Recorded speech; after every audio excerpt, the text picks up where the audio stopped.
Hi everyone, welcome to my home. As a bunch of us are moving online and there's no longer the option of turning in physical things in a binder or any physical documentation by itself, I wanted to look into making a little how-to that can allow you to better understand how to make a fully online document, save it as a PDF, make that PDF smaller if it's too big, and how to use programs that you already are familiar with to have a lot of control over layout and design.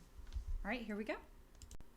All right, so here is my document, and I know you're all completely familiar with MLA format and don't need a reminder at all, but just in case, we're gonna chat about it here for a second. So what we're gonna do is, this is my text in my document, and this is my title and my writing and my info in the corner, and I want, we usually do the student name first and the instructor's name, the course and the course number and the date. And then up in your header is your last name and the page number. And before you do anything else, you want to select all of your font and you want to put it in some sort of readable, legible, nice, normal font. Nothing weird, nothing strange. And the word no longer defaults to Times New Roman, but that is one of the highest recommended ones from MLA formats. That's what we're going to use. And we're also going to use font 12, the size 12. Make sure everything is that font and size. If you have a header or a separate thing up front, you're going to have to double click on that and make sure it's the same as well. When you come down here, now you want to make everything double spaced. So to do that, you're going to select everything again and right click and go to paragraph. And then you can come over here to line spacing and click double and OK. And then everything will be double spaced. Now you can also come up to format and paragraph here. There's lots of different ways to get to the paragraph menu, and you can use any one of them that works. So this gets us pretty close. The last name up here, if you don't have it, you'll double click and go ahead and type last name, and then I would come over to home and make sure that it's aligned to the right, and then I want to put my cursor on the side and go into header and footer, and over here it says page number, and we're going to go ahead and insert a page number. We're going to put it on the right side and click OK, and now whichever page we're on, that number will automatically change. That number is not currently the same font and type as the rest of our text, so we want to go ahead and change that so it looks like everything else. I'm going to take away any extra space at the end of the name so that it is as close as it can be. And that sets us up for our documents. So once you have your document all saved and done and as a document, you want to save it as a PDF so that it's easier to send and it's a normal file type. So you can go to File and Save As, and if you just change this box down here to PDF, your save button will turn into an export button, and you can just hit export and be able to open that up. So if we look on my desktop, I now have a PDF called Paper One, and it looks exactly like what we want, and we can open that in Adobe and it's all good. So the other thing we can do is on a Mac or a PC where you have a PDF printer installed, you can go to print and change from your normal print to a PDF printer if you have one installed up here. The other thing you can do is on a Mac down in this corner, you can save as a PDF from your print window. So I'll save that as Paper 2. And then you'll be able to see when I go to my desktop that I have an identical PDF that's Paper 2. And so it doesn't matter if you export it as a PDF or save it as a PDF or print it as a PDF. Your PDF is going to be your universal file. Once you have your files as a PDF, you may want to alter them in some way. And one of the ways that you can do that is go to File and Reduce File Size. So you can take this and make it even smaller. I'm going to go ahead and save to the desktop, Paper 2, small, and click Save. And this will reduce my file size. Now, it was already a pretty small file, so it's not going to reduce it by very much. But if you have a very large PDF with lots of pictures in it, this can reduce it considerably. So what happens if you have something other than a regular old paper? So let's say that I'm taking this paper, and instead of just having this paper, I want to add pictures to it. So this is my document with info about cats. So I'm doing a research packet or something where I'm including lots of pictures.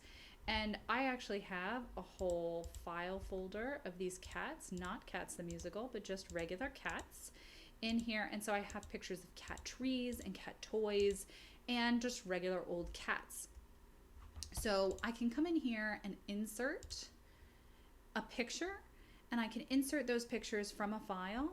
I can also grab them in my browser and drag and drop this cat picture into my Word document. Now, what you might have noticed is that when I drag it around, I don't have a whole lot of control. I can drag it in between some other pictures, but generally some very weird things can happen with this picture once I put it in my document. And some of the ways that you can control that is to right click on that picture, and you want to look at the warp text options. This one is in line with text, and you can see the little icon next to it that shows that it is going to try and put text on the same line as it. So if I shrink this a little bit, you can see that there's only one line of text directly next to it. So I can't get text around the side of it, but I can change that with this option.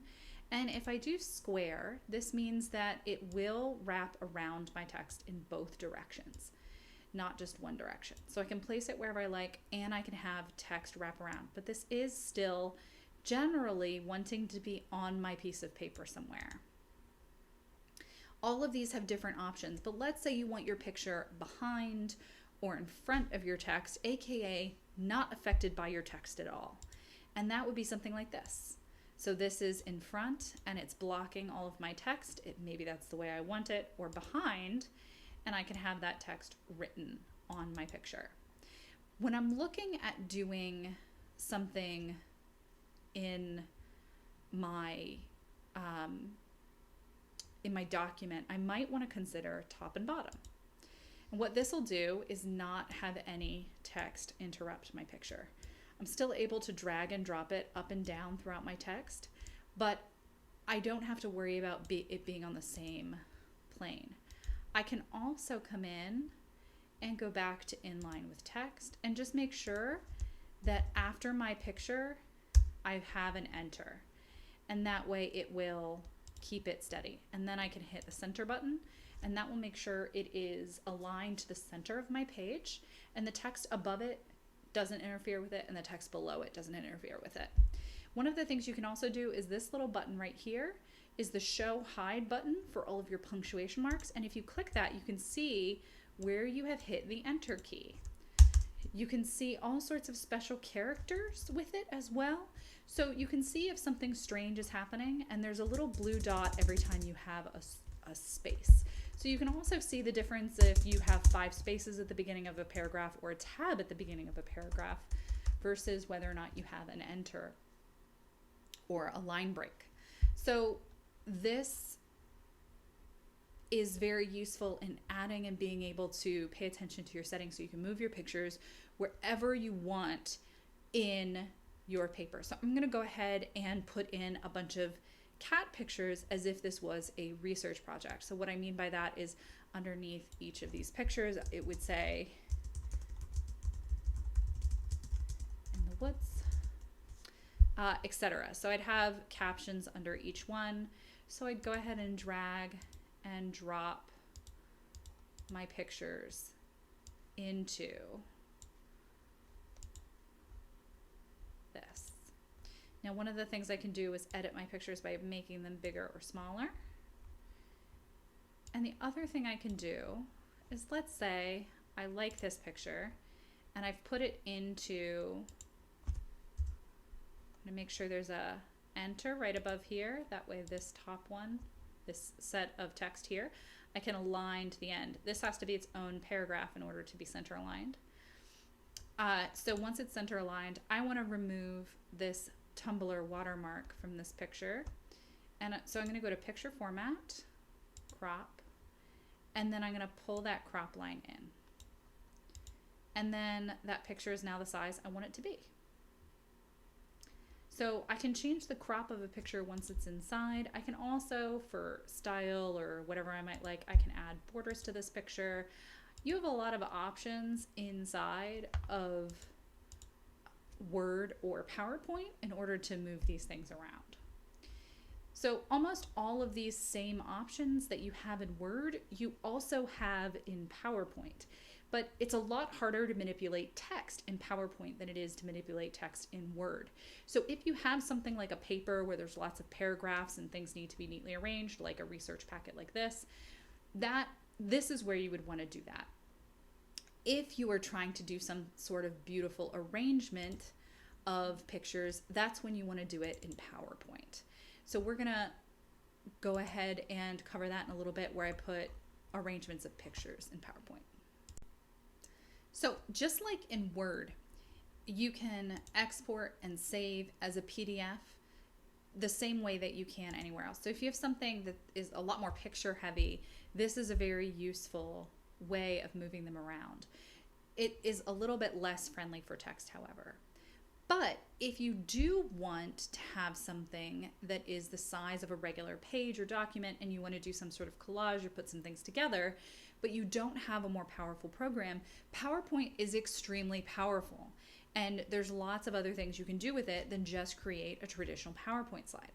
So one of the things you want to do is inside the Design tab in the slide size, you click on that, and the standard options are standard and widescreen. Those are the presentation mediums that it is used to presenting with. But under page setup, you can choose whatever you want. Specifically, there is letter paper, ledger paper, A3, A4, any of those regular printed sizes. And as printed portfolios, 11 by 17 is very common. So we're going to choose 11 by 17 and click OK. Now, whenever you change the slide size, whatever is on it already can be scaled up or not. If you do have pictures in here that are already the right size and resolution, you don't want to scale them up too much, because that's when they can get blurry. But right now, it doesn't matter. We're going to click yes so that our text scales somewhat proportionally.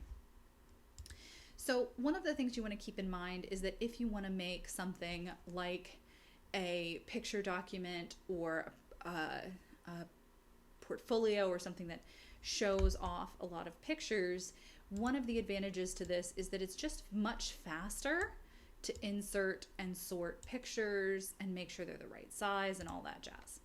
So I'm going to go ahead and come over here and add a new slide. So I'm going to make one slide full of cute kitties. Oh, undo, paste, no, undo, undo, undo. Okay. So I'm going to hit Command X to cut that picture, and then Command V to paste that picture. And I'm going to actually hit the right buttons so that those things happen when I want them to happen. So I'm going to do the same thing, cut and paste. So I'm just going to organize these pictures. Now I could have organized them before I put them in here, but I didn't. So I'm going to put all of my cats on one slide and all of my cat toys on another slide, and all of my cat trees on another side. So this would be 3 different types of research, if you will. And in scenic painting, we do a morgue project, so you can do this. But if you do this for your morgue project, you're probably going to want to use this as, oops, wrong slide. You're probably going to want to use this on an 8.5 by 11 sheet of paper so that you can print it at another time if you want to. So I can organize these before I come in. If you're thinking to yourself, well, that was silly. You're absolutely right. I can organize these before I come in. But part of what I wanted to do here was show you that it is really easy to move these things around. I don't have any problem with moving them around.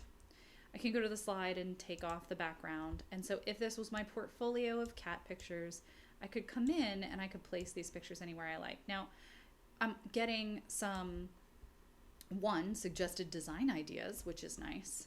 So I can decide to have them all the same size. I can decide to have them in boundaries.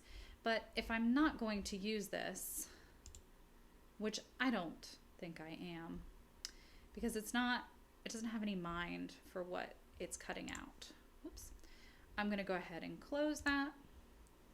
And now what am I going to do to get these back the way I want them to be? So when I come in here, you can format picture and come back to size, and you can reset the size. So you can always go back and reset the original size of your picture, which is really useful if you're not sure what you've done to it, or you're not sure what size it should be. Because this picture right here is so small, if I make it really large, it will just be blurry when I go to print it. Over here you can see its ratio and the scale that it's been moved up to, and it's not going to have a very good resolution.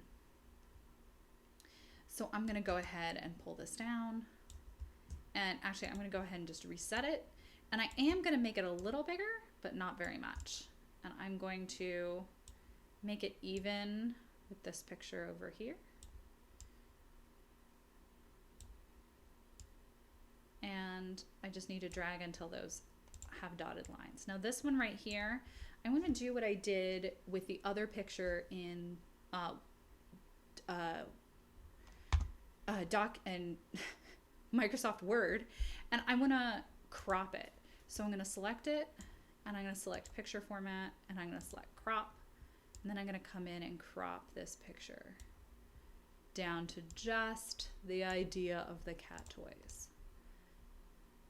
And I'm going to come in and resize it and place it where I want it to be. So in this case, I'm just going to make this nice and big, make this nice and small, and make this nice and small as well. And I'm going to crop this one as well.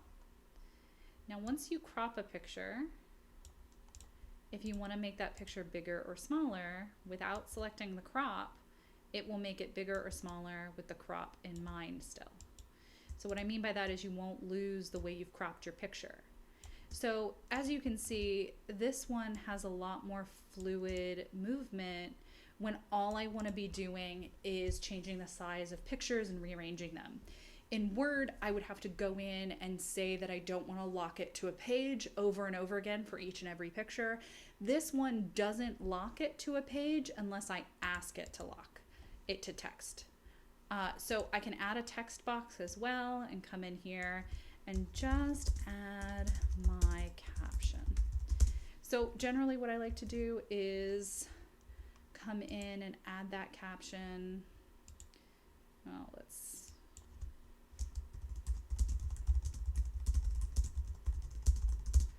and I want to add a little bit of information about what this is. And I'm going to go ahead and change the font to something that I want it to be. And you want to look at, since I have made this into a tabloid sheet of paper, I've made it into 11 by 17. The normal text sizes now apply.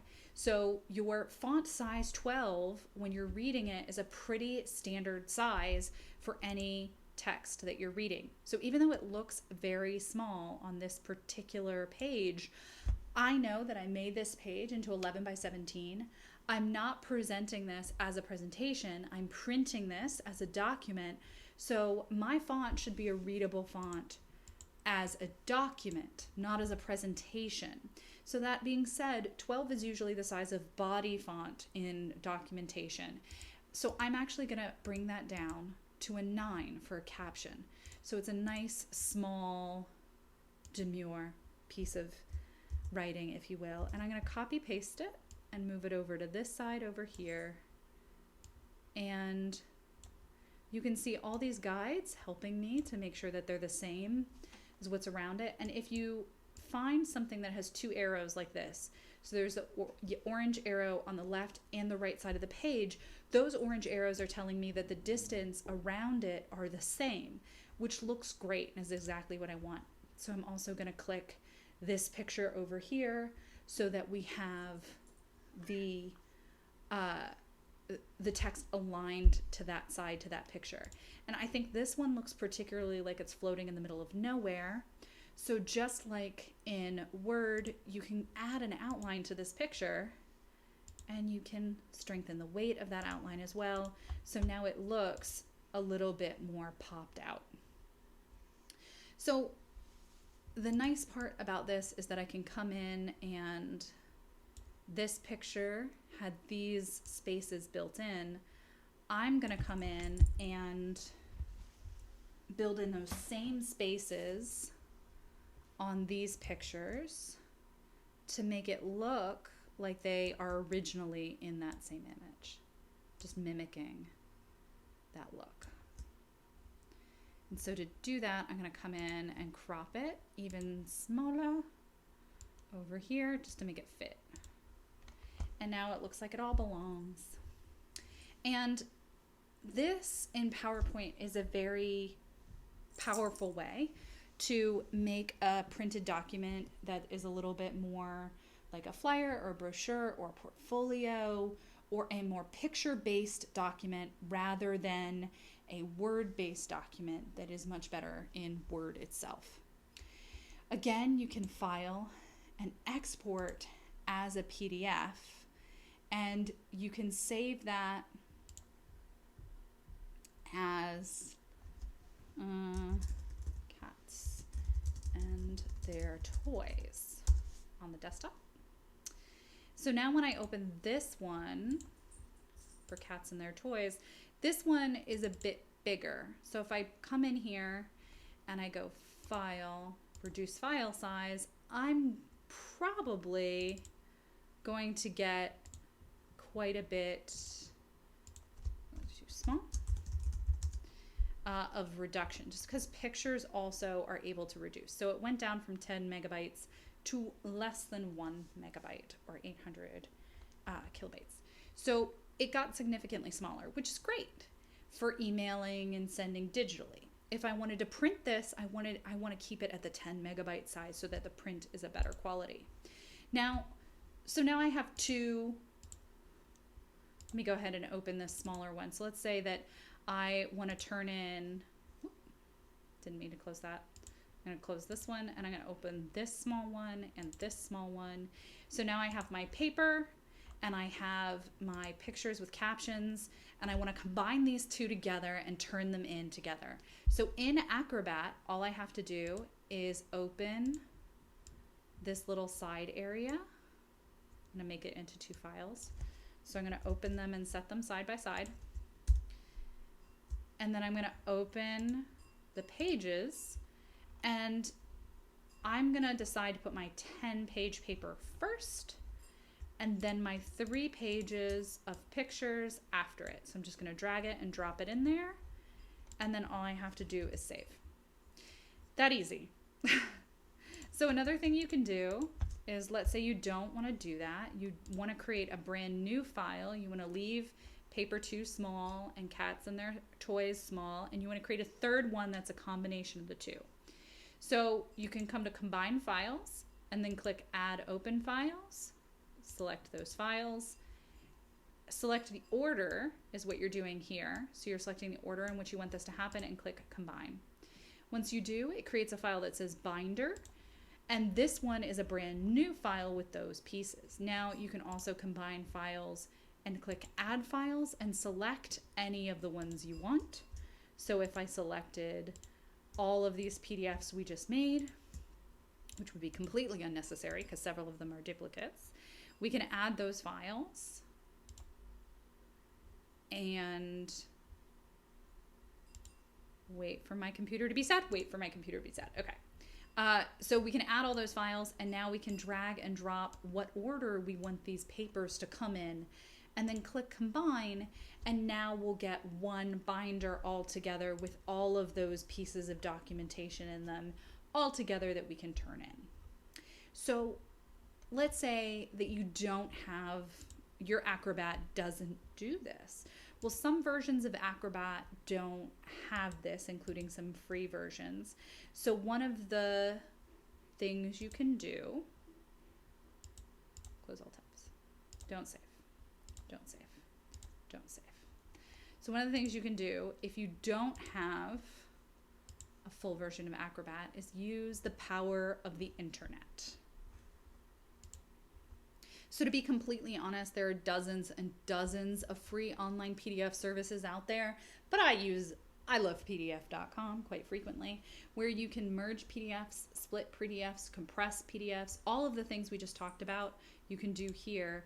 And those would be where you select your PDF files. We'll go to my desktop and let's combine paper 1. Let's combine the 2 small ones. Small here, open. And when you do that, it's going to upload them to the website. It's going to process them, and then it's going to scrunch them up and allow you to download that again. So right here, you can click to merge, and in that screen, you could have moved them around to change their order, merge those PDFs, and then download the merged PDFs again. So that is your very basic introduction of how to make a PDF out of a Word document and a PowerPoint document, and how to combine or edit them, even if you don't have Adobe Acrobat software. If you do have a reader, you may be able to rearrange pages after you've combined them on iHeartPDF or any other website that allows you to manipulate PDFs. So if you have any further questions, you know where to find me, but otherwise, good luck.